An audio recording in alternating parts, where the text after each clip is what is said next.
Our second keynote speaker is someone well known to many of you, Captain Abdulkareem Al Masabi, who's the Chief Executive Officer at ADNOC Logistics and Services.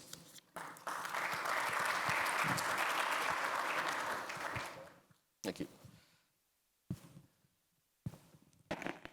Assalamu alaikum.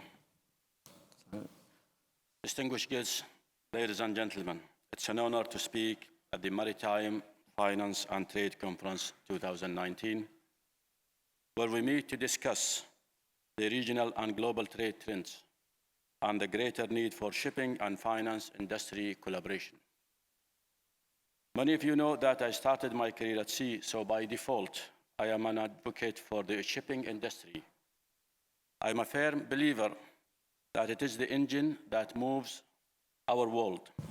Maritime transport is responsible for the movements of around 90% of world trade. It is, in fact, the backbone of the global economy. It touches everyone's life, no matter where in the world they may be. Objectively, shipping can be a volatile business, but at the same time, can be said of construction, manufacturing, travel, and many other industries. And yet, it's not a deterrent for investors. They review the maritime ecosystem holistically, especially as new trends and innovations keep redefining our industry. Beside the obvious risk of global recession, the real risk to shipping market is excessive tonnage. But the market also continues to evolve, with new business models emerging, providing more opportunities for investors. We are seeing market corrections, and this will continue to happen as IMO 2020 goes into effect. So the industry is finding balance, and that always as a good sign actually for investors. On the finance side, and following the global crisis, new ship finance structure have been developed with improved understanding of how the shipping industry works. And new sources of finance have become available to the industry, including private sector investments and alternative capital providers who are innovative, creative investment structures and are interested in long-term partnership with the shipping industry. More than ever, there's a diversification in funding sources, and the way ships are financed has changed considerably over the last 10 years. Looking ahead, it won't take a demand renaissance for markets in many sectors to surge in 2020. We simply need a steady global trade growth. Industry experts tell us that all we need is just few percentage of growth, coupled with natural fleet aging, and could witness a bull cycle we haven't seen maybe in the last 15 years. The IMF currently puts the 2020 global economy growth outlook at 3.6%. That's a better forecast than what we have as of today in 2019.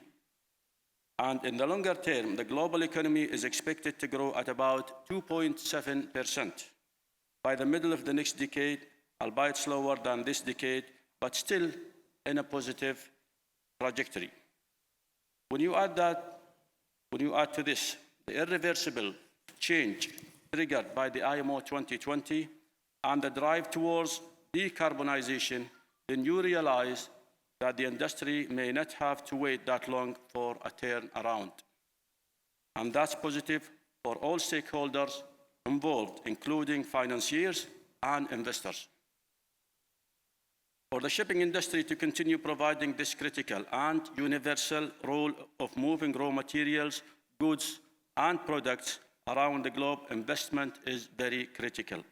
It enables operators to invest in digitization and bring a strong ethos of digital innovation to the industry.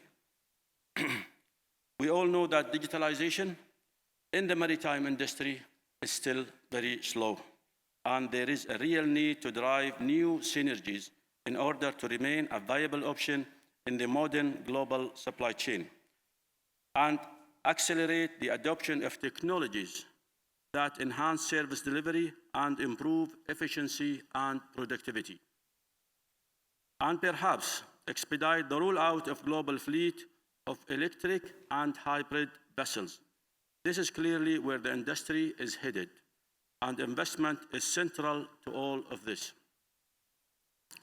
For this vision to be realized and to successfully address today's critical issues, the maritime industry needs to move toward greater collaborations and interaction. I have focused on shipping, but the maritime sector in the UAE is deep and wide. More than 5,500 companies are engaged in some 13,000 activities, from shipbuilding, container logistics, and dry bulk cargo handling to port service, maritime engineering, operations, and dredging. This provides a myriad of investment opportunities, which in turn leads to a buoyant industry. But of course, transparency between all stakeholders is an absolute must.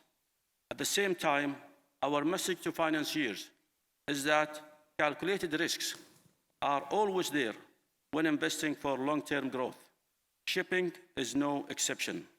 It is our responsibility to understand the respective risks and find ways to mitigate them collaboratively. Full understanding and appreciations of different viewpoints is just important to ensure smooth sailing ahead. With that, I conclude. Thank you very much for listening. Thank you.